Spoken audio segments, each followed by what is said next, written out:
To hear this and many more audiobooks not available on YouTube in a podcast feed, please visit the first link in the description below, and thank you for your support.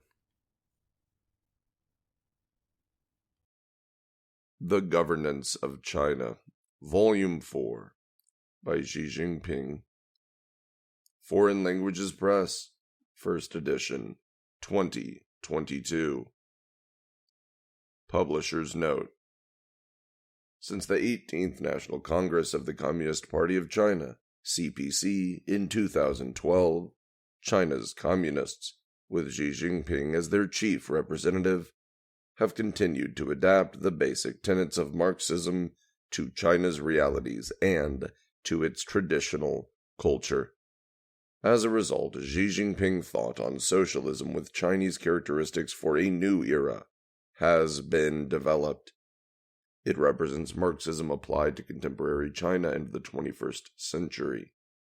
It also represents the essence of Chinese culture, combined with the ethos of the Chinese nation in the new era.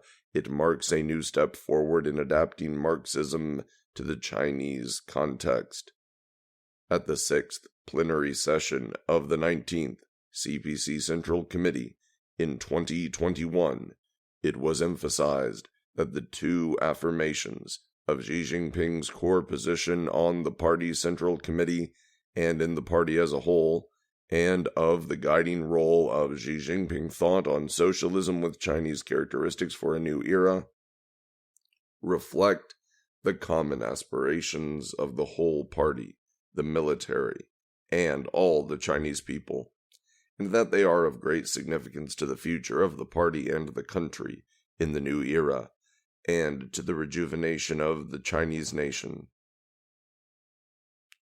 The world is experiencing a pandemic and a scale of change unseen in a century, and is entering a stage of turbulence and reform. In response to an unprecedented level of risks and challenges, the CPC Central Committee, with Xi Jinping at its core, has given overall consideration to the domestic and international situation. It has succeeded in striking a balance between development and security, and between carrying out effective epidemic prevention and control, and maintaining economic and social development. It has united the whole party and the whole country, and led them in meeting challenges head-on, and with great strength and self-reliance. China has won the battle against extreme poverty, achieved the first centenary goal of building a moderately prosperous society in all respects on schedule, and celebrated the centenary of the CPC. It has sounded the bugle call to march towards the second centenary goal, building China into a modern socialist country.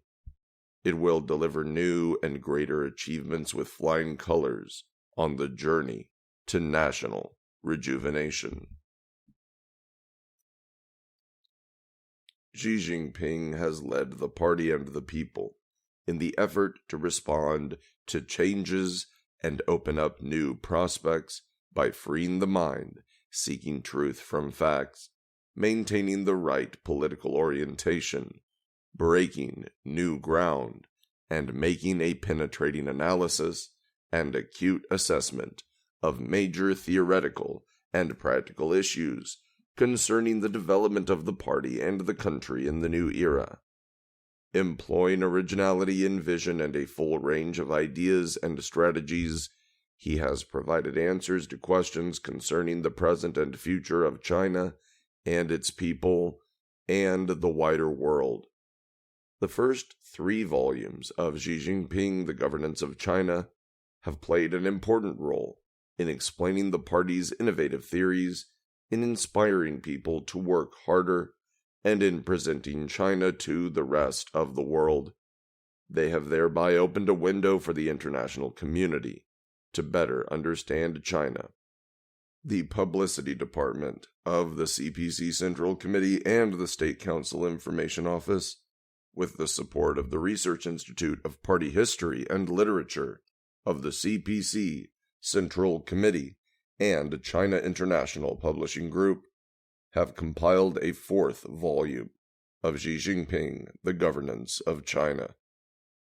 This volume is designed to help officials and the public better understand and apply Xi Jinping thought on socialism with Chinese characteristics for a new era, to impress upon them the decisive nature of the two affirmations, to strengthen their commitment to the four consciousnesses, the four-sphere confidence, and the two upholds, and to guide them to forge ahead in unity and with greater resolve on a new journey in the new era.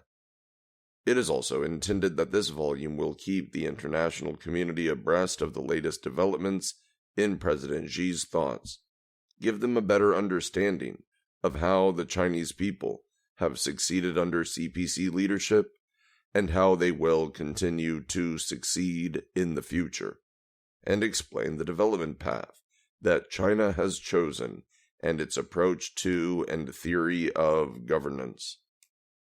This volume contains a compilation of 109 of Xi Jinping's spoken and written works from February 3rd, 2020 to May 10th, 2022, along with 45 photographs taken since January 2020. It is divided into 21 sections by topic, with the articles in each section arranged in chronological order. For ease of reading, notes are provided at the end of relevant articles. Socialism with Chinese characteristics in the new era. Speech at the ceremony marking the centenary of the Communist Party of China, July 1st, 2021. Comrades and friends, today, the 1st of July, is a great and solemn day in the history of both the Communist Party of China and the Chinese nation. We gather here to join all party members and all the Chinese people in celebrating the centenary of the party, looking back on the glorious journey it has traveled over 100 years of struggle, and looking ahead to the bright prospects for the rejuvenation of the Chinese nation. To begin, let me extend warm congratulations to all party members on behalf of the CPC Central Committee. On this special occasion, it is my honor to declare on behalf of the party and the people that through the continued efforts of the whole party and the entire nation, we have realized the first centenary goal of building a moderately prosperous society in all respects. This means that we have brought about a historic resolution to the problem of absolute poverty in China, and we are now marching in confident strides towards the second centenary goal of building China into a great, modern, socialist country in all respects. This is a great and glorious achievement for the Chinese nation, for the Chinese people, and for the Communist Party of China. Comrades and friends, the Chinese nation is a great nation. With more than 5,000 years of history, China has made an indelible contribution to human civilization. After the Opium War of 1840, however, China was gradually reduced to a semi-colonial, semi-feudal society and went through a period of suffering worse than it had ever previously known. The country endured intense humiliation, the people were subjected to great pain, and the Chinese civilization was plunged into darkness. Since that time, national rejuvenation has been the greatest dream of the Chinese people and the Chinese nation. To save the nation from peril, the Chinese people put up a courageous fight. As noble-minded patriots sought to pull the nation together, a series of uprisings occurred. The Taiping Rebellion, also known as the Taiping Heavenly Kingdom Movement, 1851 to 1864. The Reform Movement of 1898.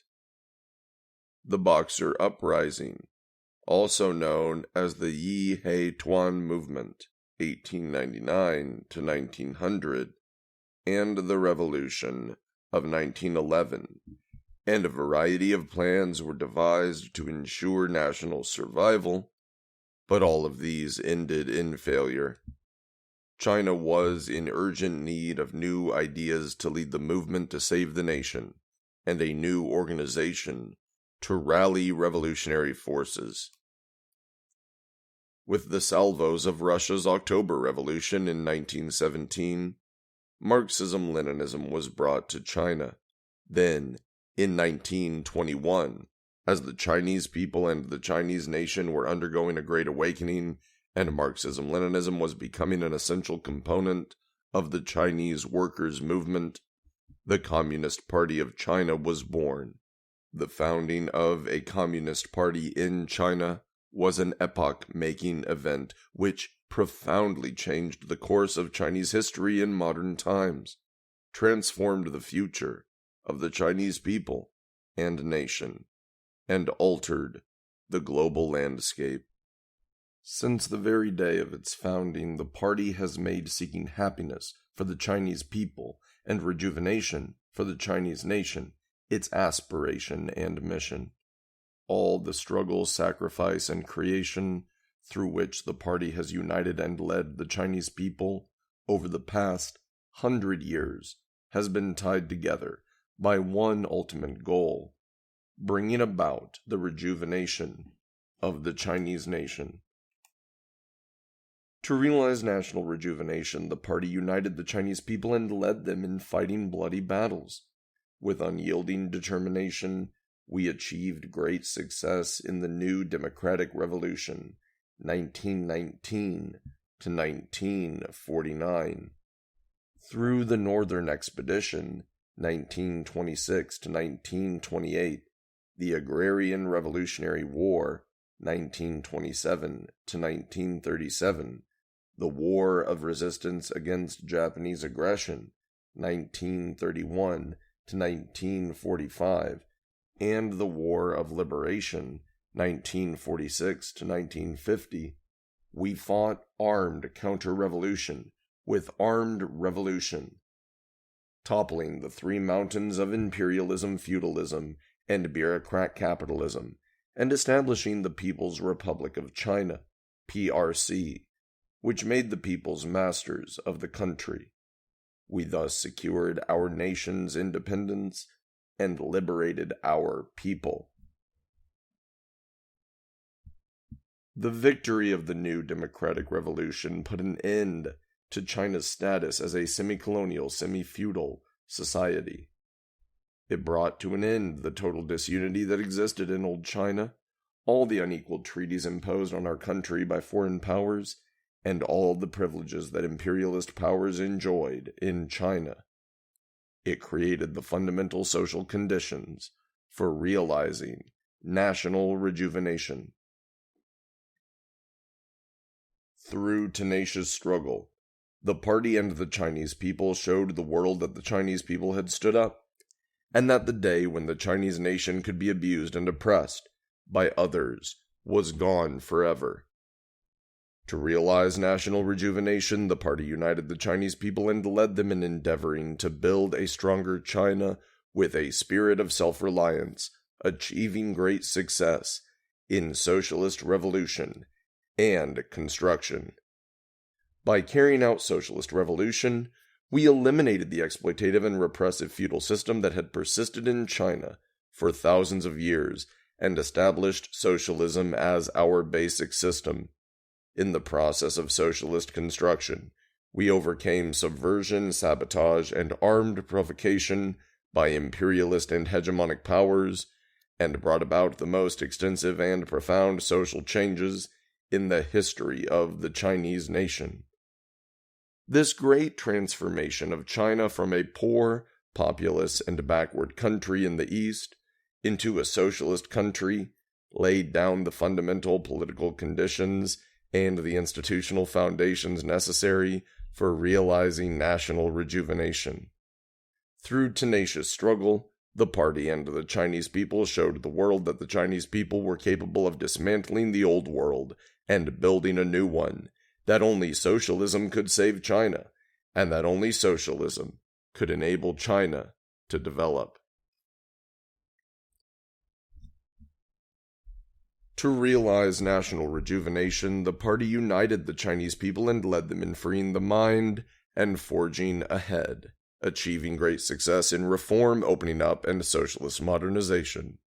We established the party's basic guidelines for the primary stage of socialism, resolutely advanced reform and opening up, neutralized risks, and overcame challenges from every direction, and founded, upheld, safeguarded, and developed socialism with Chinese characteristics. This led to a major turnaround with far-reaching significance in the history of the party since the founding of the People's Republic of China.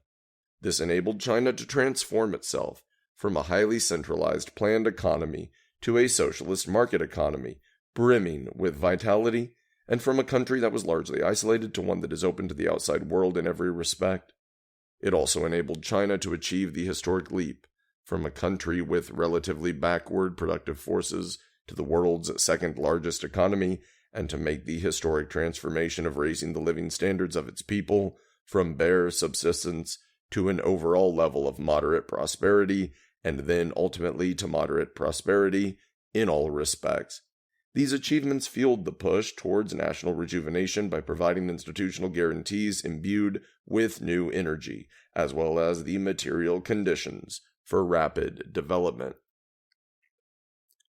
Through tenacious struggle, the party and the Chinese people showed the world that by pursuing reform and opening up, an essential step in making China what it is today, China had made great strides and caught up with the times.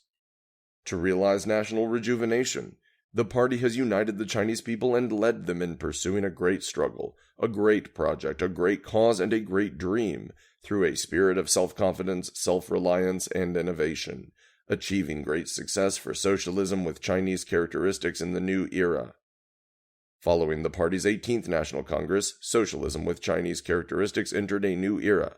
In this new era, we have upheld and strengthened the party's overall leadership, ensured a holistic approach to the five-sphere integrated plan, and coordinated implementation of the four-pronged comprehensive strategy, upheld and improved the system of socialism with Chinese characteristics, modernized China's system and capacity for governance, continued to exercise rule-based governance over the party, and developed a sound system of intra-party regulations.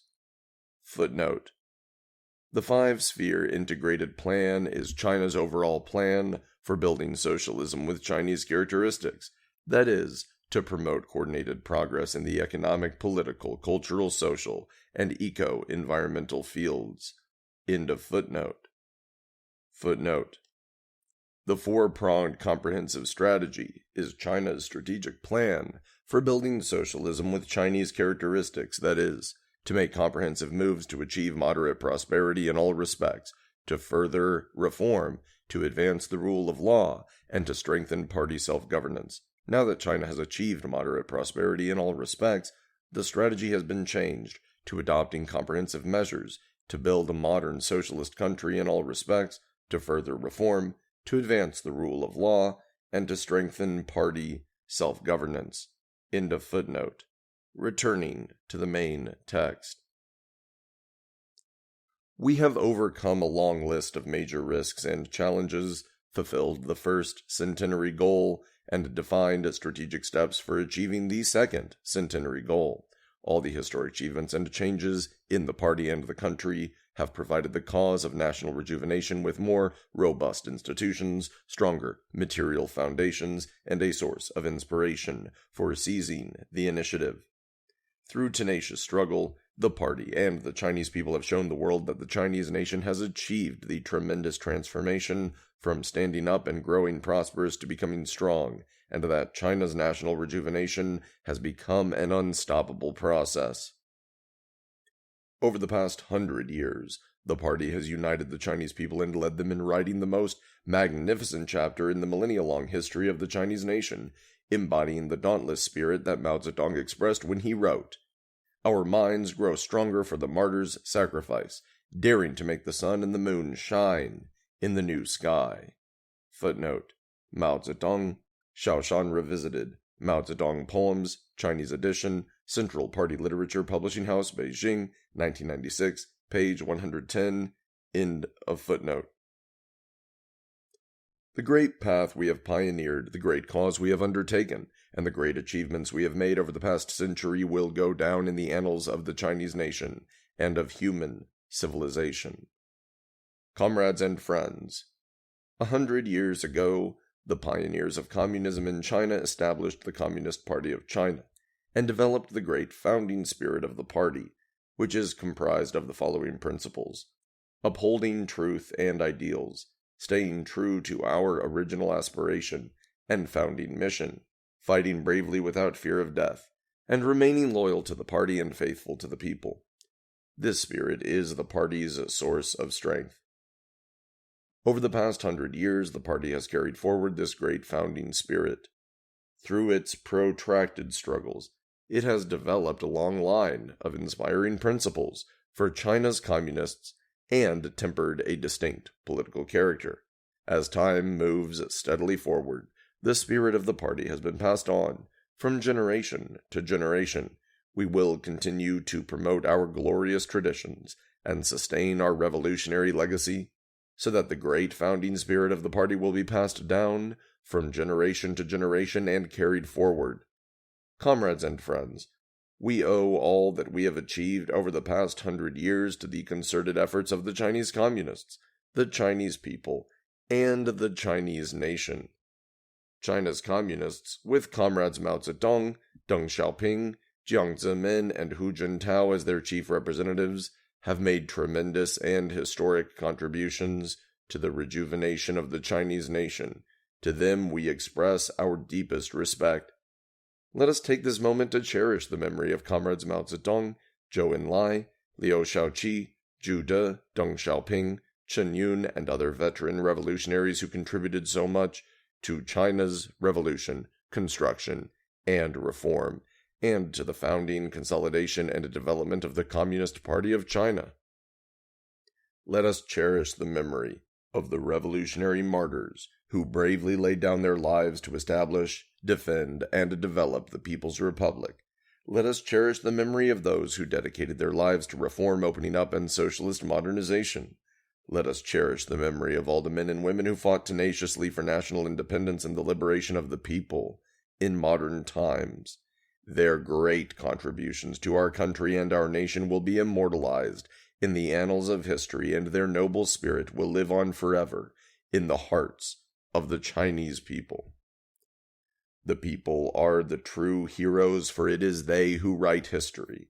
On behalf of the CPC Central Committee, I would like to offer my highest respects to workers, farmers, and intellectuals across the country, to other political parties, prominent individuals without party affiliation, people's organizations, and patriotic figures from all sectors of society, to all members of the People's Liberation Army, the People's Armed Police Force, the Public Security Police, and the Fire and Rescue Services, to all socialist working people, and to all members of the United Front. I would like to extend my sincere greetings to compatriots in the Hong Kong and Macau special administrative regions, and in Taiwan as well as overseas Chinese. And I would like to express my heartfelt gratitude to all those from around the world who have shown friendship to the Chinese people and understanding and support for China's endeavors in revolution, construction, and reform. Comrades and friends, our party's founding mission is easy to define. Ensuring that we stay true to that mission is much more difficult. By learning from history, we can understand why powers rise and fall. Through the mirror of history, we can find where we currently stand and gain foresight into the future. Looking back on the party's 100-year history, we can see why we were successful in the past and how we can continue to succeed in the future. This will ensure that we act with greater resolve and purpose in staying true to our founding mission and pursuing a better future on the new journey that lies before us. As we put conscious effort into learning from history to create a bright future, we must never lose sight of the following. We must uphold the firm leadership of the party. China's success hinges on the party.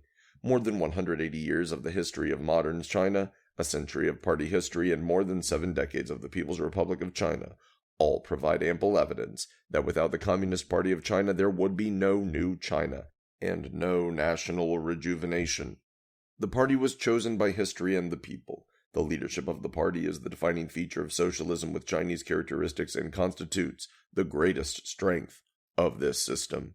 It is the foundation and lifeblood of the party and the country and the crux upon which the interests and well-being of all Chinese people depend. On the journey ahead, we must continue to uphold and strengthen the party's overall leadership. We must be deeply conscious of the need to maintain political commitment, think in terms of the general picture, follow the core leadership of the CPC Central Committee, and act in accordance with its requirements.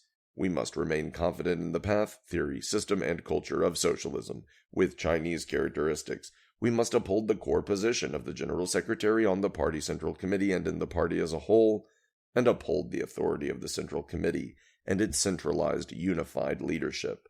Always conscious of the country's most fundamental interests, we must strengthen the party's capacity to conduct sound, democratic, and law-based governance and ensure that it plays to the full its core role in providing overall leadership and coordinating the efforts of all sides.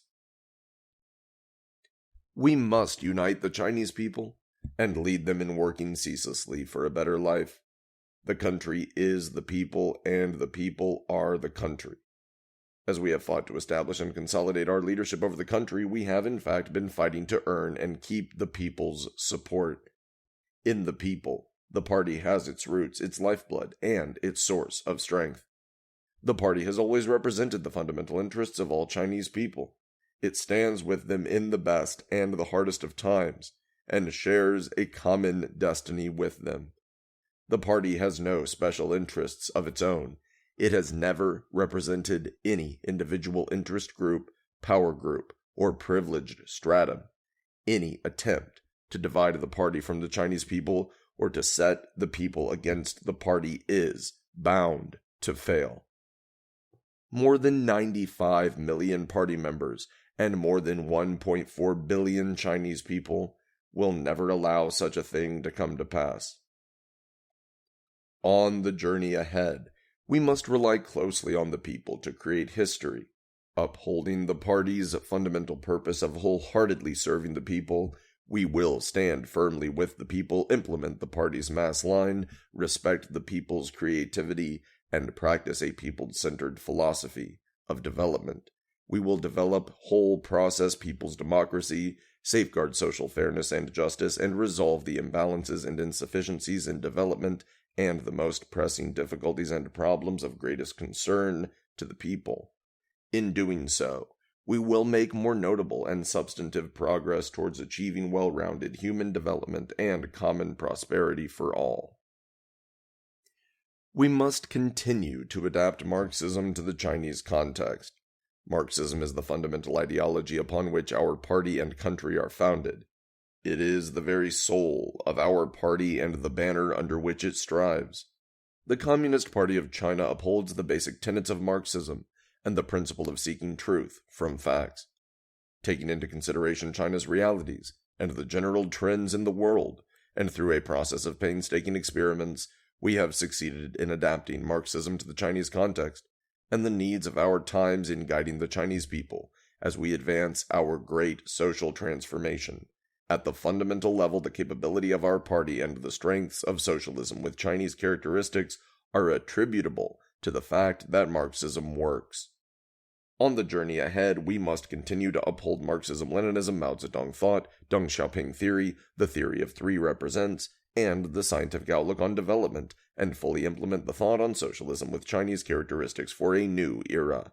We must continue to adapt the basic tenets of Marxism to China's specific realities and its traditional culture. We will use Marxism to observe, understand, and steer the trends of our times and continue to develop the Marxism of contemporary China and in the 21st century. We must uphold and develop socialism with Chinese characteristics. We must follow our own path. This is the bedrock that underpins all the theories and practices of our party. More than that, it is the conclusion our party has drawn from its struggles over the past century. Socialism with Chinese characteristics is a fundamental achievement of the party and the people, forged through innumerable hardships and great sacrifices, and it is the right path for us to achieve national rejuvenation. As we have upheld and developed socialism with Chinese characteristics and driven coordinated progress in material, political, cultural, ethical, social, and eco-environmental terms, we have pioneered a new and uniquely Chinese path to modernization and created a new model for human progress. On the journey ahead, we must adhere to the party's underlying theories, basic guidelines, and fundamental principles and implement the 5-sphere integrated plan and the 4-pronged comprehensive strategy. We must expand all-round reform and opening up, ground our work in this new development stage, apply the new development philosophy in full, to the letter, and in all fields, and foster a new development dynamic. We must promote high-quality development and achieve greater self-reliance in science and technology. We must ensure that our people run the country, continue to govern, based on the rule of law, and uphold the core socialist values. We must ensure and increase public well-being in the course of development, promote harmony between humanity and nature, and take well-coordinated steps towards making our people prosperous, our nation strong, and our country beautiful. The Chinese nation has fostered a splendid civilization over 5,000 years or more. The party has also acquired a wealth of experience through its endeavors over the past 100 years and during more than 70 years' governance. At the same time, we are also eager to learn from the fruitful experience of other cultures, and we welcome helpful suggestions and constructive criticisms. We will not, however, accept condescending sermons from those who feel they have the right to lecture us. The party and the Chinese people will keep moving confidently forward in broad strides along the path that we have chosen for ourselves, and we will make sure that China's destiny, development, and progress remains firmly in our own hands. We must accelerate the modernization of national defense and the armed forces. A strong country must have a strong military. Only then can it guarantee the security of the nation. While it was engaged in violent struggle, the party came to recognize the irrefutable truth that it must command the gun and build a people's military of its own. The achievements of the people's military on behalf of the party and the people have been remarkable. It is a strong pillar that safeguards our socialist country and preserves national dignity, and a powerful force for protecting peace in our region and beyond. On the journey ahead, we must fully implement both the party's philosophy on strengthening the military and our military strategy for the new era, maintain the party's absolute leadership over the people's armed forces, and follow a Chinese path to military development. We will take comprehensive measures to reinforce the political loyalty of the armed forces, to strengthen them through reform and technology, and the training of competent personnel, and to run them in accordance with the law. We will elevate our people's armed forces to world-class standards so that we are equipped with greater capacity and more reliable means for safeguarding our national sovereignty, security, and development interests. We must continue working to build a global community of shared future. Peace, concord, and harmony are goals that China has pursued and carried forward for more than 5,000 years. The Chinese nation does not carry aggressive or hegemonic traits in its genes. The party cares about the future of humanity and wishes to move forward in parallel with all progressive forces around the world.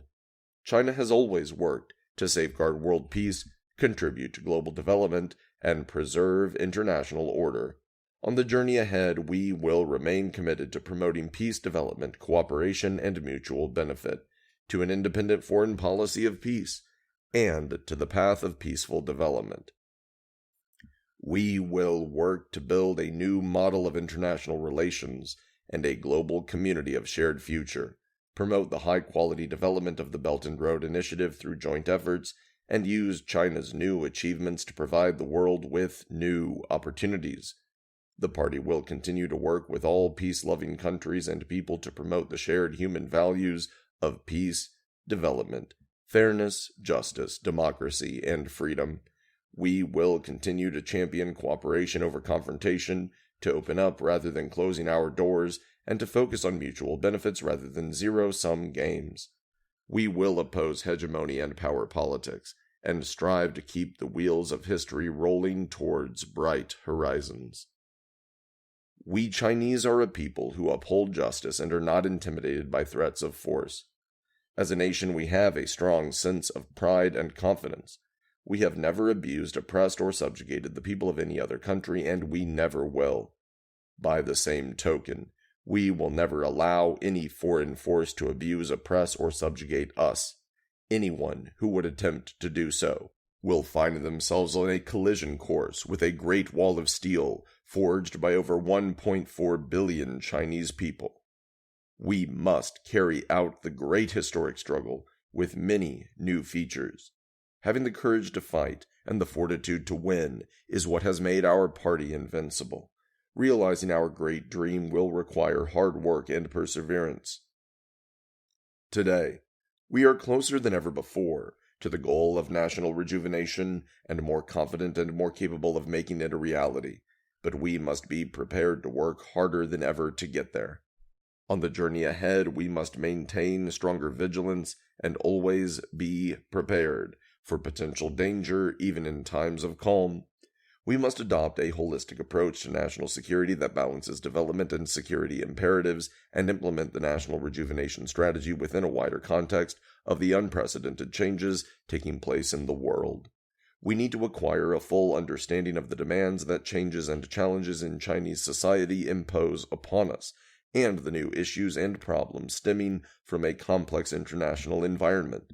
We must be both brave and adept in carrying out our struggle, forging new paths, and building new bridges wherever necessary to take us forward. We must strengthen the great unity of the Chinese people. In the course of our struggles over the past century, the party has always considered the role of the United Front to be essential. We have constantly consolidated and developed the broadest possible united front, combining all the forces that can be united, mobilizing all positive factors that can be mobilized, and pooling as much strength as possible for collective endeavors. The Patriotic United Front is an important means for the party to bring together all the sons and daughters of the Chinese nation, both at home and abroad, for the goal of national rejuvenation. On the journey ahead, we must ensure great unity and solidarity and balance commonality and diversity. We should strengthen theoretical and political guidance, build broad consensus, bring together the brightest minds, expand common ground, and seek convergence of interests, so that all Chinese people, both at home and overseas, can focus their ingenuity and energy on the same goal and come together as a mighty force for national rejuvenation. We must continue to advance the great new project of strengthening the party. A hallmark that distinguishes the Communist Party of China from other political parties is the courage to undertake self-reform. An important reason why the party remains so vital and vibrant despite having undergone so many trials and tribulations is that it practices effective self-supervision and full and rigorous self-governance. It has thus been able to respond appropriately to the risks and tests of different historical periods, to ensure that it always remains at the forefront of the times, even as profound changes confront us at home and sweep the global landscape, and to stand firm as the core of the nation. On the journey ahead, we must keep firmly in mind the old adage that it takes a good blacksmith to forge good tools. We must demonstrate greater awareness of the fact that full and rigorous self-governance is a never-ending journey. We must continue to advance the great new project of strengthening the party with its political development as an overarching principle. We must tighten the party's organizational system, work hard to train high-caliber officials who have both moral integrity and professional competence, remain committed to improving party conduct, upholding integrity, and combating corruption, and root out any elements that would harm the party's progressive and wholesome nature, and any viruses that would erode its health. We must ensure that the party preserves its essence, color, and character, and see that it always serves as the strong leadership core in upholding and developing socialism with Chinese characteristics in the new era. Comrades and friends, we will stay true to the letter and spirit of the one country, two systems policy, under which the people of Hong Kong govern Hong Kong, and the people of Macau govern Macau, both with a high degree of autonomy. We will ensure that the central government exercises overall jurisdiction over Hong Kong and Macau, and implement legal systems and enforcement mechanisms for the two special administrative regions to safeguard national security. While protecting China's sovereignty, security, and development interests, we will ensure social stability in Hong Kong and Macau, and maintain lasting prosperity and stability in the two special administrative regions. Resolving the Taiwan question and realizing China's complete reunification is a historic mission and an unshakable commitment of the Communist Party of China. It is also a shared aspiration of all the sons and daughters of the Chinese nation. We will uphold the One China principle and the 1992 consensus, and advance towards peaceful, national reunification. Footnote: the 1992 consensus refers to an oral agreement reached at a November 1992 meeting between the Association for Relations Across the Taiwan Straits, representing the mainland, and the Straits Exchange Foundation, based in Taiwan. The meeting discussed how to express the One China principle in negotiations on general affairs, and agreed that both sides of the straits belong to China, and both sides will work together for the realization of reunification of the country. End of footnote.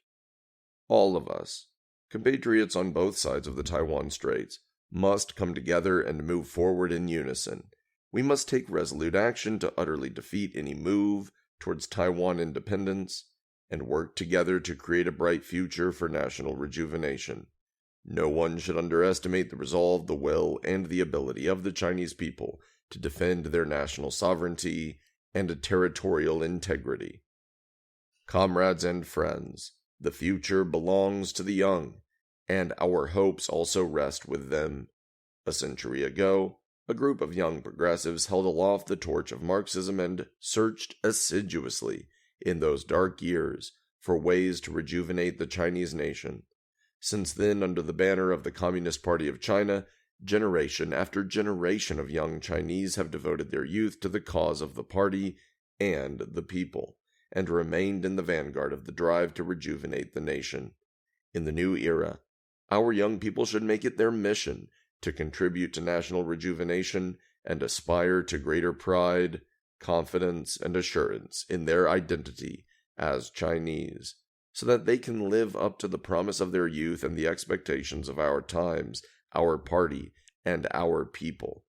Comrades and friends, a century ago, at the time of its founding, the Communist Party of China had just over 50 members. Today, with more than 95 million members in a country of more than 1.4 billion people, it is the largest governing party in the world and enjoys tremendous international influence. A century ago, China was in decline and withering away in the eyes of the world. Today, the image it presents to the world is one of a thriving nation that is advancing with unstoppable momentum towards rejuvenation. Over the past century, the Communist Party of China has secured extraordinary achievements on behalf of the people. Today it is rallying the Chinese people and leading them on a new journey towards realizing the second centenary goal. To all party members, the Central Committee calls on every one of you to stay true to our party's original aspiration and founding mission and stand firm in your ideals and convictions.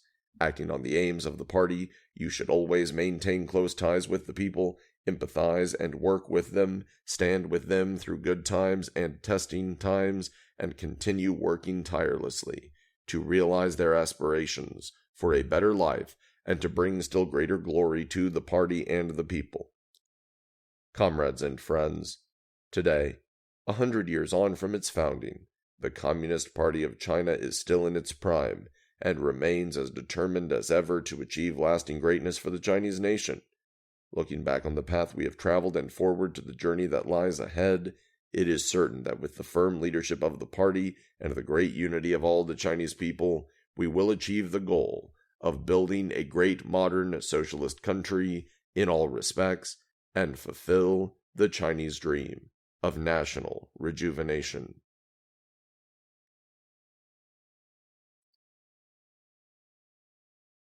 Explanation of the resolution of the CPC Central Committee on the major achievements and historical experience of the party over the past century. November 8, 2021. Speech at the 6th Plenary Session of the 19th CPC Central Committee. On behalf of the Political Bureau of the 19th Central Committee of the Communist Party of China, I will now brief you on the resolution of the CPC Central Committee on the major achievements and historical experience of the party over the past century, and related issues. 1. Considerations on the agenda of the 6th Plenary Session of the 19th CPC Central Committee. Our party has always attached great importance to reviewing its historical experience. As early as in the Yan'an period, 1935 to 1948, Mao Zedong pointed out, "We will not be able to achieve greater success unless we have a clear understanding of our history and of the roads we have traveled." Footnote: Mao Zedong, How to Study the History of the CPC. Collected Works of Mao Zedong, Volume 2, Chinese edition, People's Publishing House, Beijing, 1993, page 399. End of footnote. In 1945, on the cusp of securing final victory in the war of resistance against Japanese aggression, the 6th CPC Central Committee convened its 7th plenary session and adopted the resolution on certain questions in the history of our party. The resolution reviewed the history of the party and the experience it had gained, and lessons it had learned since its founding in 1921. In particular, those in the period between the 4th plenary session of the 6th Central Committee in January 1931 and the Zunyi meeting in January 1935. It drew conclusions on major historical issues, leading to a broad consensus among all party members, particularly high-ranking officials, on fundamental questions pertaining to the Chinese Revolution. It served to strengthen the solidarity of the party, paved the way for the convocation of the 7th CPC National Congress in 1945, and enabled a significant advance in the Chinese Revolution. When our country entered a new period marked by the launch of reform and opening up in 1978, Deng Xiaoping noted, "The experience of successes is valuable, and so is the experience of mistakes and defeats. Formulating principles and policies in this way enables us to unify the thinking of the whole party so as to achieve a new unity. Unity formed on such a basis is most reliable."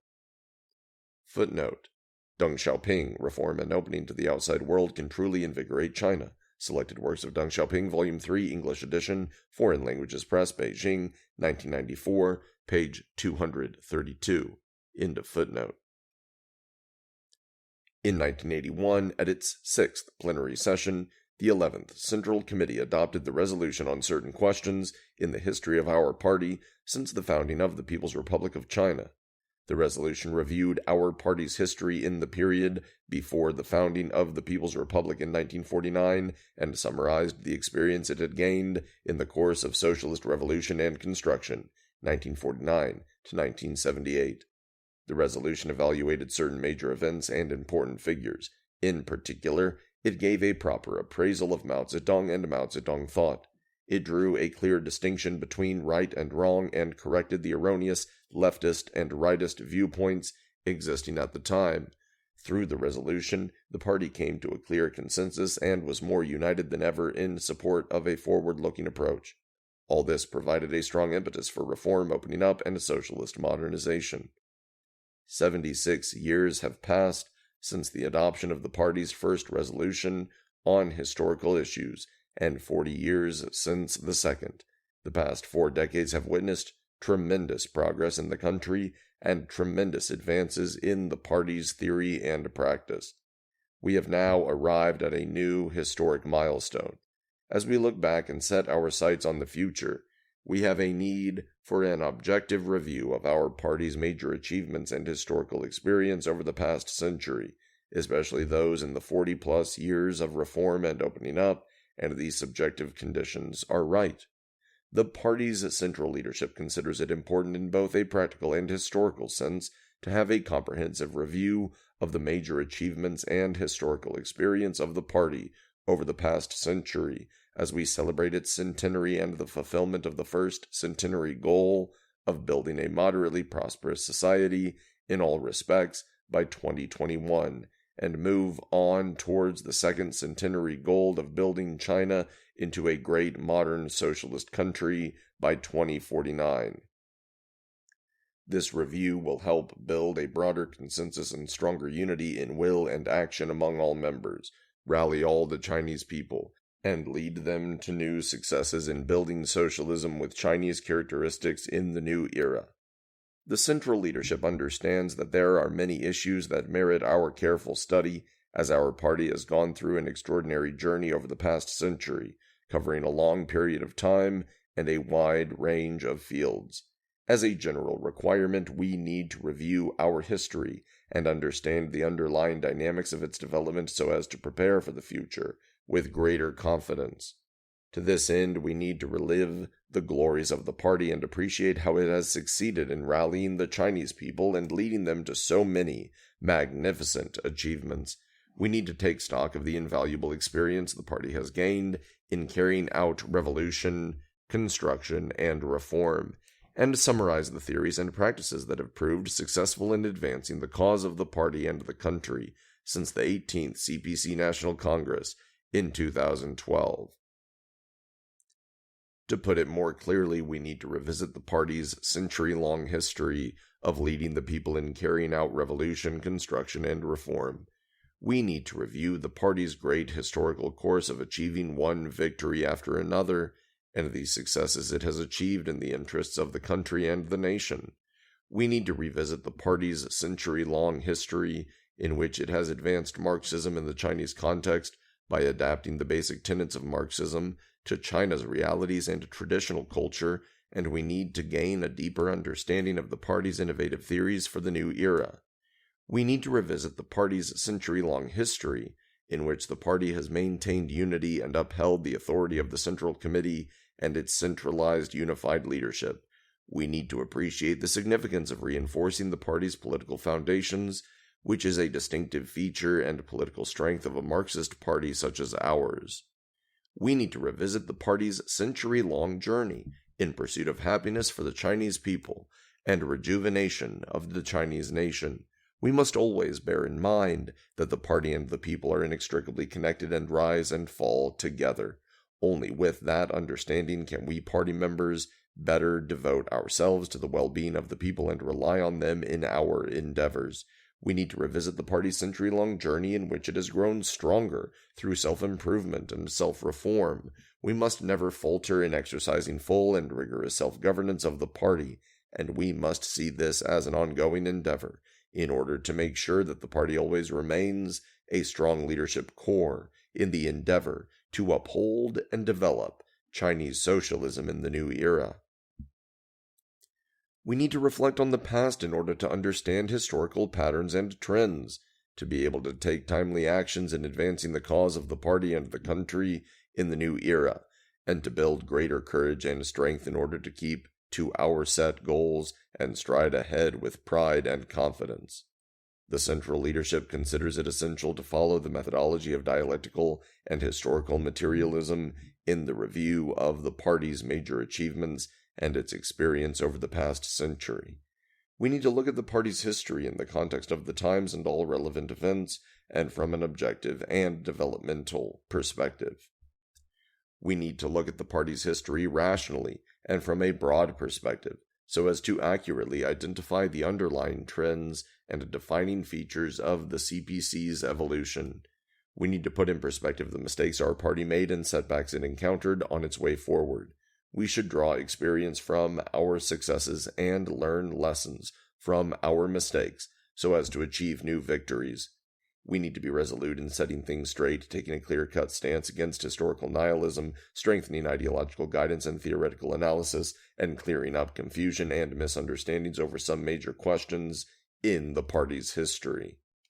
The central leadership has made it clear that the following are the top priorities in drafting the resolution to be adopted at this session.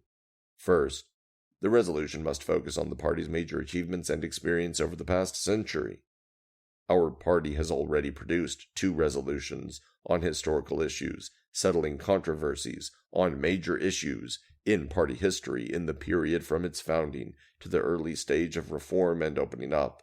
Their basic points and conclusions remain valid. Since reform and opening up was introduced in 1978, the party and the country have, by and large, made smooth progress in the right direction, achieving results that have earned worldwide acclaim despite encountering certain problems. In view of this, the draft resolution to be adopted at this session should focus on a review of the party's major achievements and experience over the past century. This will help pool our wisdom, strengthen our unity, and boost our confidence and morale. Second, the resolution must highlight the new era in advancing Chinese socialism.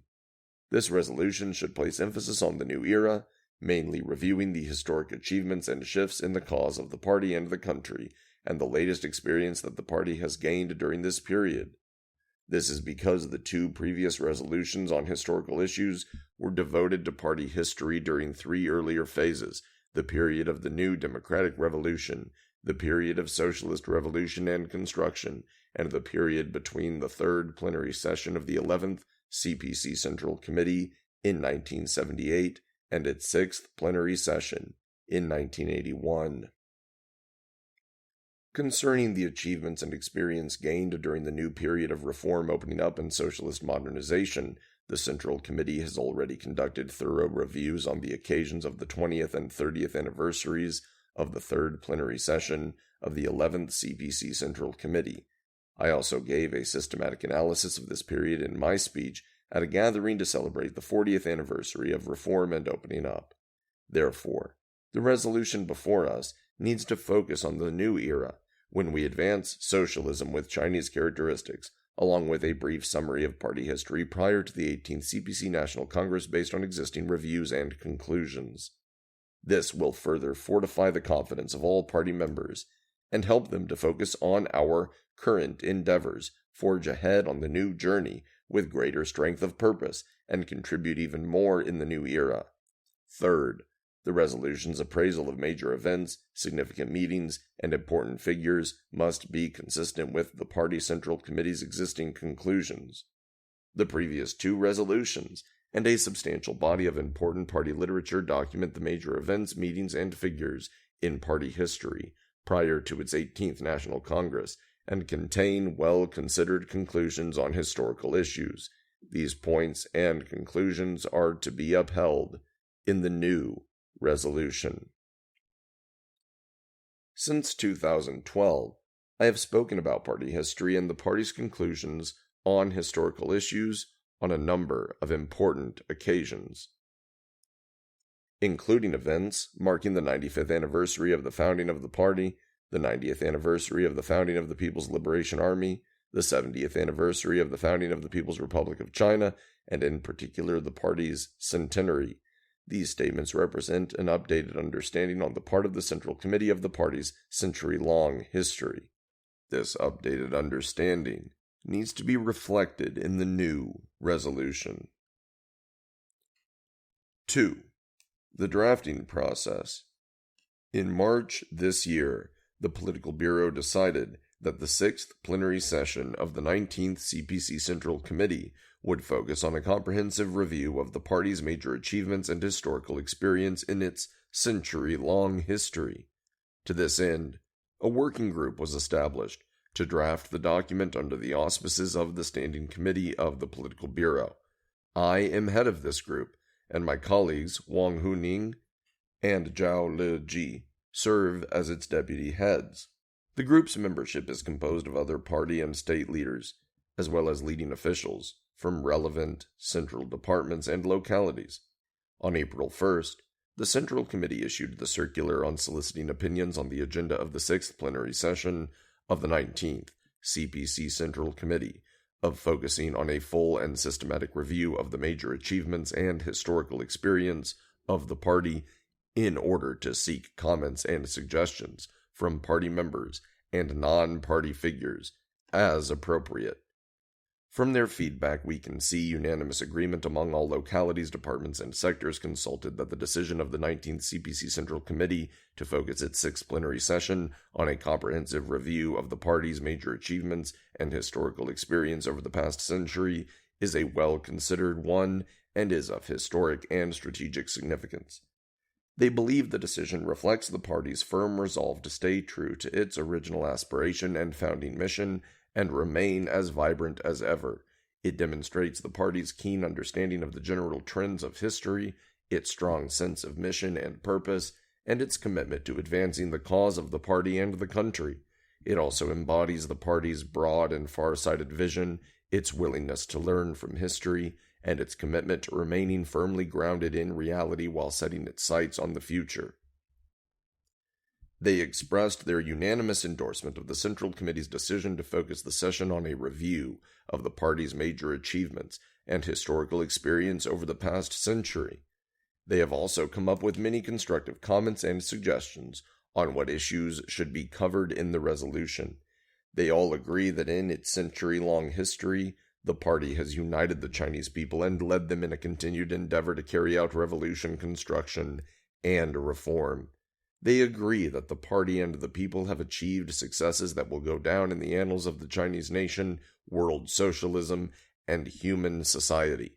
They agree that the party and the people have fundamentally changed the course of the Chinese nation's history in modern times and written a great chapter in the history of world socialism, adding new dimensions to Marxism. They agree that the party and the people have made great progress towards national rejuvenation, made a significant contribution to human progress, and gained a wealth of invaluable experience on this great journey. All of these merit a systematic review. The localities, departments, and sectors involved in the consultation suggest that in reviewing the party's major achievements and historical experience over the past century, we should focus on the historic achievements and shifts in the new era and the latest experience gained during this period. Under the planning of the Central Committee, the drafting group first carefully studied the party's major historical documents, following a thorough review of all major issues in the party's history and giving full consideration to the comments and suggestions collected from those consulted. The group subsequently began to draft the resolution. In accordance with a decision made at a meeting of the Political Bureau, the text of the draft resolution was distributed on September 6th to selected party members, including retired senior party officials, for consultation.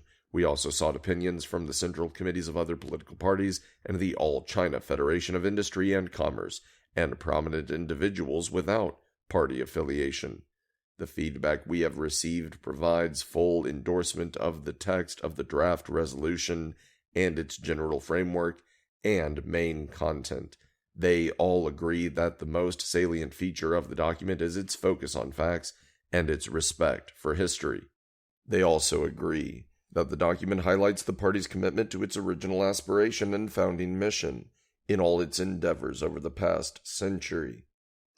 It is a fact-based document, and its descriptions and appraisals of major events, meetings, and figures are consistent with those in the party's existing historical documents.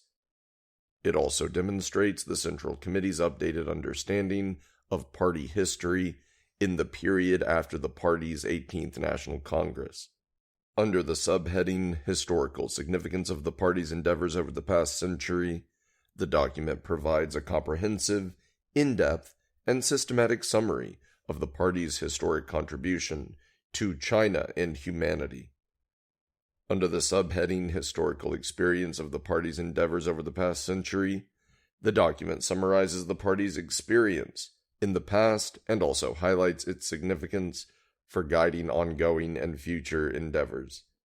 All localities, departments, and sectors consulted agree that this draft resolution represents a political declaration of China's communists to stay true to their original aspiration and founding mission, and their commitment to upholding and developing socialism with Chinese characteristics in the new era.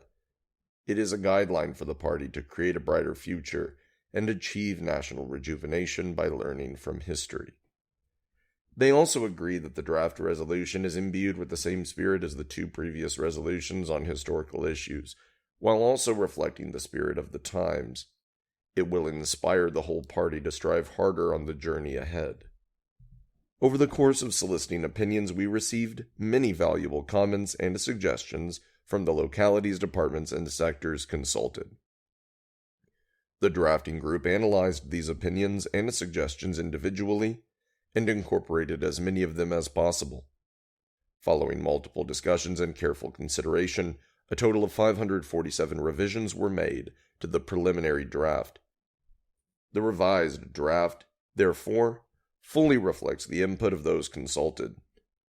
During the drafting process, the Standing Committee of the Political Bureau met 3 times, and the Political Bureau twice, for the purpose of discussing and finalizing the draft. The current draft for your consideration is a product of these meetings. 3. The general framework and main content of the document. In addition to a preamble and a conclusion, the document has 7 sections. Section 1. A great victory in the new democratic revolution. This section outlines the major tasks of the party during the new democratic revolution period, namely opposing imperialism, feudalism, and bureaucrat capitalism, and working for the nation's independence and the people's liberation, so as to create the fundamental social conditions necessary for realizing national rejuvenation. It analyzes the historical background to the founding of the party and highlights the revolutionary struggle waged by the people under the party's leadership and its great achievements in the early days of the party and during the periods of the Great Revolution, 1924 to 1927, the Agrarian Revolutionary War, 1927 to 1937, the War of Resistance against Japanese Aggression, 1931 to 1945, and the War of Liberation, 1946 to 1950. It also highlights the party's major achievements in establishing Mao Zedong thought and initiating and advancing the great project of strengthening the party. It emphasizes that founding the People's Republic of China, achieving national independence, and securing the people's liberation represented China's great transformation from a millennia-old feudal autocracy to a people's democracy. Through these achievements, gained by tenacious struggle, the Communist Party of China and the Chinese people showed the world that China had stood up, and the time in which the Chinese nation could be abused and oppressed by others was gone and would never return. This marked the beginning of a new epoch in China's development. Section 2. Socialist Revolution and Construction. This section specifies the party's major tasks during this period, which were to realize the transformation from new democracy to socialism, carry out socialist revolution, promote socialist construction, and lay down the fundamental political conditions and the institutional foundations necessary for national rejuvenation. It reviews the party's great achievements during the period following the founding of the People's Republic of China, in which the party led the people in surmounting many challenging obstacles to consolidate the newly established state power, completing the process of socialist transformation, establishing the socialist system, launching large-scale socialist construction on all fronts, and breaking new ground in foreign affairs. It recaps the efforts of the party to build up its capacity as the governing party, and summarizes the preliminary experience gained in this regard. It gives a rational appraisal of Mao Zedong thought based on a summary of the creative theories put forward by the party during this period. The section also highlights the achievements of the Chinese people under the party's leadership, which brought about a great transformation from a poor, backward, and populous Eastern country to a strong socialist nation. Through these achievements gained by tenacious struggle, the Communist Party of China and the Chinese people showed the world that the Chinese people were not only capable of dismantling the old world but also of building a new one, and that only socialism could save China and develop China. Section 3. Reform, Opening Up, and Socialist Modernization. This section recounts the major tasks of the party during this period, which were to continue exploring the right path for building socialism in China, unleash and develop the productive forces, lift the people out of poverty, and help them become prosperous in the shortest time possible, and fuel the push towards national rejuvenation by providing new dynamic institutional guarantees, as well as the material conditions for rapid development. It highlights the great significance of the third plenary session of the 11th CPC Central Committee and documents the historic contribution of China's communists, with Deng Xiaoping, Jiang Zemin, and Hu Jintao as their chief representatives. It reviews the spectacular progress and resounding successes of the party during this period as it led the people in restoring order in all sectors, developing the theory of socialism with Chinese characteristics, advancing reform, opening up, and socialist modernization, effectively responding to the many challenges to China's overall reform, development, and stability, promoting national reunification, safeguarding world peace, pursuing common development, and launching and advancing the great new project of strengthening the party. This section commends the great achievements of the party and the people during this period, which made possible the Chinese nation's tremendous advance from standing up to becoming prosperous. Through these achievements gained by tenacious struggle, the Communist Party of China and the Chinese people showed the world that reform and opening up was a crucial move in making China what it is today, that socialism with Chinese characteristics is the right path towards development and prosperity, and that China has caught up with the times in great strides. Section 4. A New Era of Socialism with Chinese Characteristics. This section outlines the major tasks of the party during this period, completing the first centenary goal of building a moderately prosperous society in all respects, launching a new journey to realize the second centenary goal of turning China into a great modern socialist country, and continuing to advance towards the great goal of national rejuvenation. It elaborates on the new era in advancing socialism with Chinese characteristics, which represents a new phase in China's development. It reviews the party's achievements in theoretical innovation since its 18th National Congress and thoroughly analyzes the conditions, risks, and challenges faced by the party in the new era. With a focus on the original ideas, transformative practices, new breakthroughs, and landmark accomplishments over the past 9 years, the section reviews the great achievements and historic shifts in the new era in 13 areas: upholding the party's overall leadership, exercising full and rigorous self-governance of the party, pursuing economic development, expanding reform and opening up, reinforcing the political foundations, advancing law-based governance, driving cultural progress, promoting social progress, spurring eco-environmental progress, strengthening national defense and the armed forces, safeguarding national security, upholding the one country, two systems policy and promoting national reunification, bolstering the diplomatic front.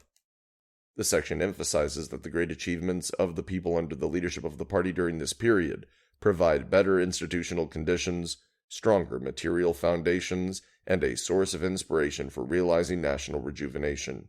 Through these achievements gained by tenacious struggle, the Communist Party of China and the Chinese people have shown the world that the Chinese nation has achieved the tremendous transformation from standing up and becoming better off to growing in strength.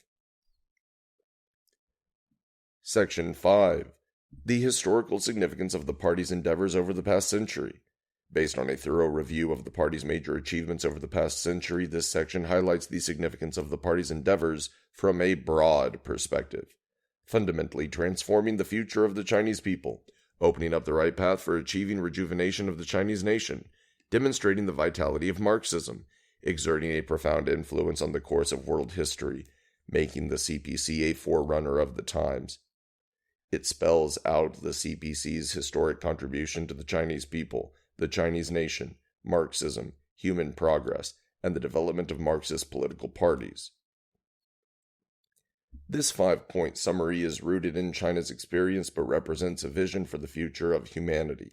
It reflects the close bond between the CPC and the Chinese people and nation, the connections between the CPC and Marxism, world socialism, and human society, and the underlying logic behind the party's history, theory, and practice in the past 100 years. Section 6. The historical experience of the party's endeavors over the past century. The historical experience of the party is of fundamental and far-reaching significance. This section summarizes this experience from 10 perspectives. Upholding the party's leadership, putting the people first, advancing theoretical innovation, staying independent, following the Chinese path, maintaining a global vision, breaking new ground, standing up for ourselves, promoting the united front, remaining committed to self-reform. These 10 points form a systemic, interconnected, and indivisible whole. They are critical to the continued success of the party and the people. They are the source of the party's strength, and are the very reason why the party has always been able to make timely actions. They are essential for the party to preserve its progressive and wholesome nature and always stand at the forefront of the times. This section reiterates that the 10 points represent valuable practical experience the party has gained on its century-long journey, and they are intellectual treasures, created through the joint efforts of the party and the people. We must all cherish them, uphold them over the long term, and continue to enrich and develop them, in practice, in the new era. Section 7. The Communist Party of China in the New Era. This section focuses on the second centenary goal of building China into a great modern socialist country in all respects. It calls on all party members to make unremitting and resolute efforts to advance the rejuvenation of the Chinese nation and never to let up until we reach our goals, bearing in mind that the last leg of the journey marks the halfway point only. It emphasizes the importance of adhering to the party's underlying theories, basic guidelines, and fundamental principles, and of grounding our work in this new development stage, applying the new development philosophy, fostering a new development dynamic, and pursuing high-quality development. It calls for coordinated nationwide efforts to make our people prosperous, our nation strong, and our country beautiful. It reiterates the need to forever maintain the party's close ties with the people and the need to better realize, safeguard, and advance the fundamental interests of all the people. It reminds us that one may thrive in adversity and decline in times of ease. It requires us to see things from a long-term, strategic perspective and always remain mindful of potential dangers, and inspires us to continue the great new project of strengthening the party in the new era. It emphasizes that we must nurture the people who will carry on the cause of the party from generation to generation.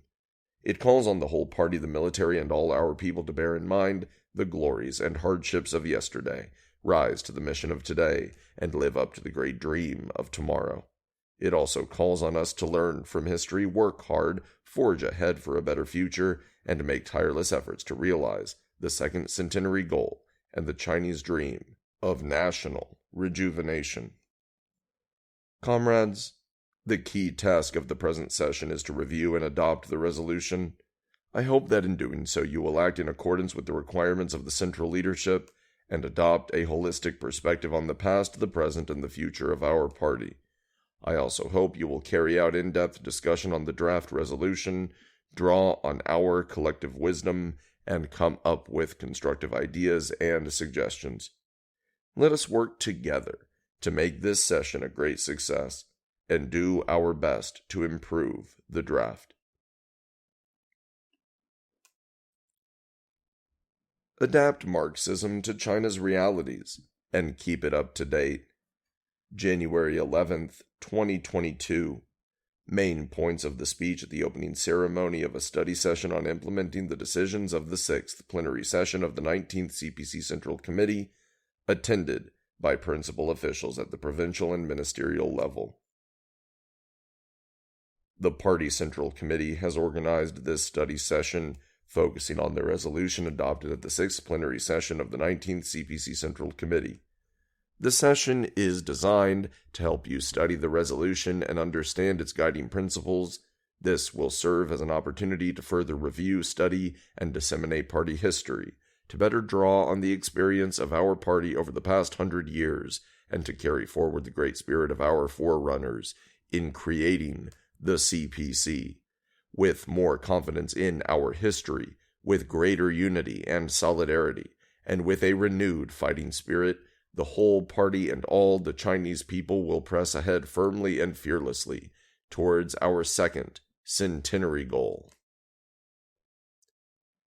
To stay at the forefront of the times, a nation must always be guided by the right theories and thoughts. How does the CPC succeed? Why does Chinese socialism work? Because Marxism works.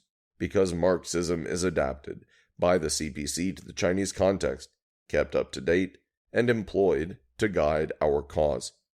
In the resolution, we have a comprehensive review of how the party has adapted Marxism to China's realities and kept it fresh over a period of 100 years, which is the main thrust of the resolution and which we must study earnestly and understand fully. Marxism points the way for advancing human society. It is a powerful theoretical weapon for us to understand the world and its underlying trends, seek the truth, and change the world. Marxism is not a set of rigid dogmas, but a guide to action that must evolve as the situation changes. Whether Marxism can serve its guiding role depends on whether its basic tenets are adapted to the conditions in China and the features of the times. In a fast-changing world and a fast-growing country, we cannot be fettered to old convictions and rigid thinking, and we must be bold enough to update our theory. If we cannot answer questions concerning the present and future of China and its people and the wider world, we will lose momentum in advancing the cause of the party and the country. Marxism will wither, and the people will lose faith in it. What contemporary China is experiencing is an innovative social transformation unique in history. In this context, the magnitude of our tasks to advance reform and development and to maintain stability, the multitude of problems, risks, and challenges we face, and the difficulties involved in the governance of the country are all unprecedented. As the world experiences change on a scale unseen in a century, a plethora of questions need to be answered in theory and in practice. We need to gain a keen appreciation of the underlying trends of the times and stand boldly at the forefront of human development. We should listen to the people, respond to their needs, continue to free our minds, seek truth from facts, and maintain the right political direction and break new ground. We should develop Marxism while upholding its basic tenets, combine them with the best of our traditional culture, and apply them in China's context, so that Marxism can continue to work in solving problems in China in the new era. The party's history over the past century tells us that, for the cause of the party and the people to progress, we must have a thorough understanding of the principal challenge facing our society and properly identify our central task. Only when this is done can the cause of the party and the people progress smoothly. Otherwise, our cause will suffer setbacks. The resolution presents a full analysis of the party's strengths in focusing on China's principal challenge and central task when advancing work on all fronts. An important theme of the resolution is the review of how the party has studied and understood the principal challenge and central task over the past century. We should pay particular attention to this when we study the resolution to ensure that we understand it fully. When dealing with complex situations and difficult problems, or tasked with a demanding workload, no one will do well by trying to attend to major and minor issues at one and the same time. We should have a good knowledge of the overall situation and know full well what challenges we face.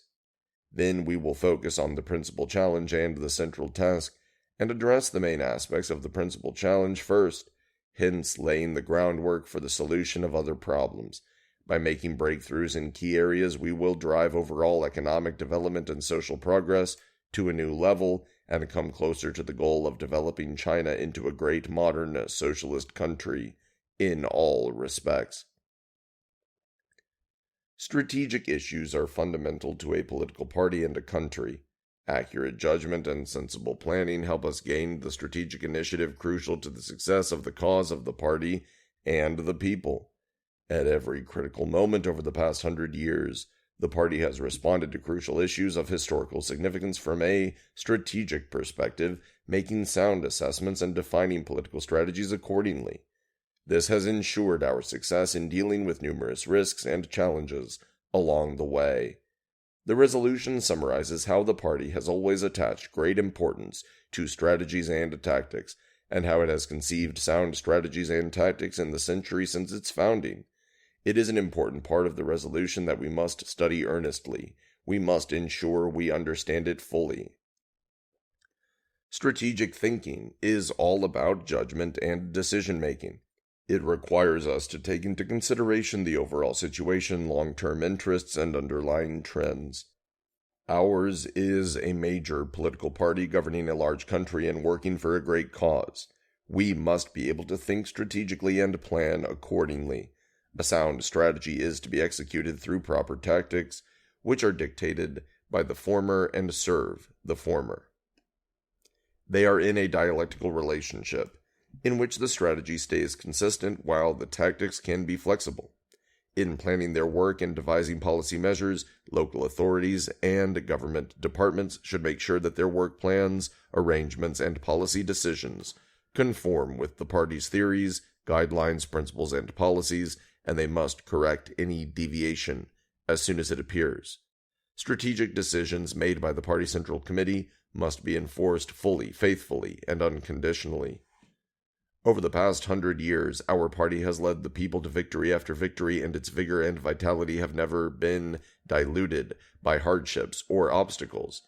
It has won the people's support because it faces its own shortcomings squarely, has the courage to correct itself, and always maintains its progressive and wholesome nature.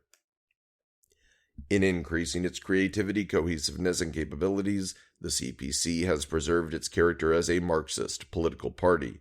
The resolution gives a full review of the party's experience in self-governance and self-reform, to which the party has paid great attention and in which it has made steady progress over the past 100 years. This is an important thread going through the resolution that we must study earnestly to ensure we understand it fully. To maintain our nature as a Marxist political party under new circumstances, we must be self-driven, know clearly for whom we exercise governance and power, and for whose interests we work, and take a firm stance on these fundamental issues. All party members must have political integrity, observe the code of conduct in public office, and apply high moral standards in their private lives. They should be clean and honest in office and in private life, work selflessly and diligently for the public, live frugally to cultivate morality, and maintain political integrity. The key to self-reform is to have the will to admit our own shortcomings and the courage to redress them. Now our fight against corruption has secured an overwhelming victory on strong foundations, but we cannot allow ourselves any respite. We must remain committed to self-reform and persevere in the never-ending journey of full and rigorous governance of the party. We must continue to improve party conduct, build clean government, and fight corruption to the end in the spirit of leaving our mark in the steel we grasp and our print on the stone we tread. Not for 1 minute will we let our guard drop in this prolonged uphill battle.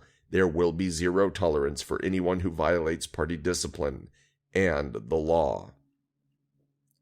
In the resolution, there is a full view of the education campaign on CPC history, which calls on the whole party to uphold a materialist approach to history and adopt a correct outlook on our party's history.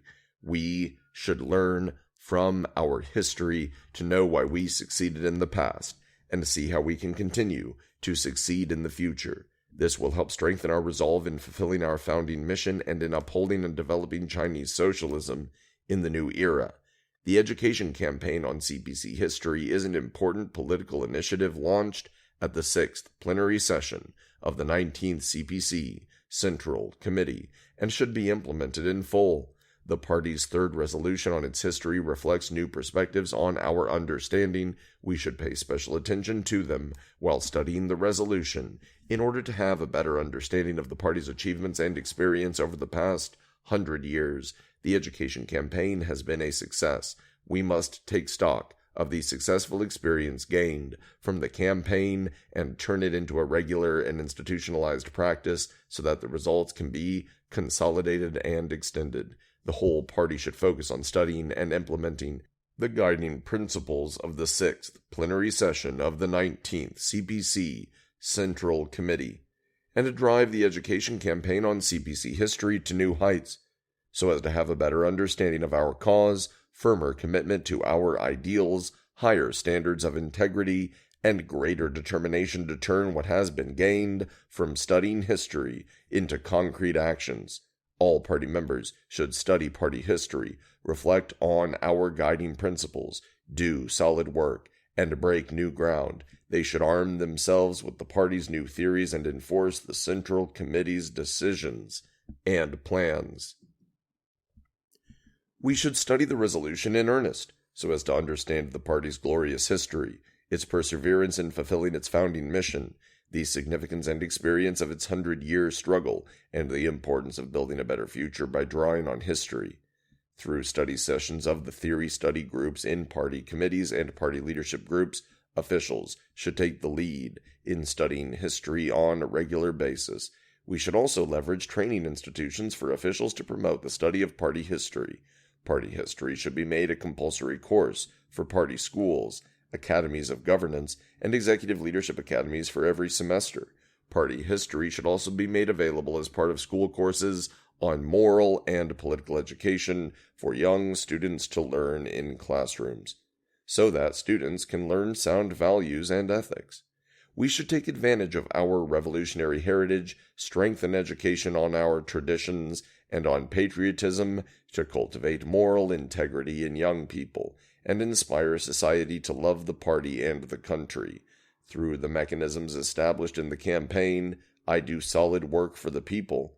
Party organizations and members should continue to help solve problems that concern the people most and carry our party's mass line into the new era. The Way Forward in the New Era, March 5th, 2022. Main points of the speech at the deliberation session of the Inner Mongolia delegation to the 5th session of the 13th National People's Congress. As we look back on the journey the party and the people have traveled since the 18th CPC National Congress in 2012, we are all the more convinced of the following. First, upholding overall party leadership is the only way to advance socialism with Chinese characteristics. As long as we uphold overall leadership by the party and the authority of the Party Central Committee and its centralized unified leadership, we will be able to ensure stronger political cohesion and greater confidence in the party and across the nation. We will be able to gather strength and to keep to the correct political direction, work together to overcome difficulties, and remain the most reliable core of the nation when problems arise. Second, socialism with Chinese characteristics is the only path to national rejuvenation. As long as we remain committed to this path, we will be able to meet our people's aspirations for a better life and achieve common prosperity for all. Third, solidarity is the only route for the Chinese people to achieve historic successes. We will surely overcome all challenges on our way forward and create new successes that will attract international acclaim, as long as we, the Chinese people, unite as one under the leadership of the party and have the courage and capacity to confront difficulties. Fourth, implementing the new development philosophy is the only way for China to grow stronger in the new era. As long as we fully, accurately, and faithfully apply the new development philosophy, create a new development dynamic, promote high-quality development, and strengthen our self-reliance in science and technology, we will grow more competitive, achieve sustainable development, and keep hold of the initiative in an environment of fierce and increasing international competition. Fifth, full and rigorous self-governance is the only way for the party to maintain its vitality and realize the second centenary goal. China's success hinges on our party, so we must ensure that the party practices strict self-governance in every respect. As long as we continue to carry forward the great founding spirit of the party, have the courage to reform ourselves, remove all harmful elements that might damage the party's progressive and wholesome nature, and to treat all viruses that erode its health, we will be able to ensure that the party does not change or betray its nature. End of audiobook part 1.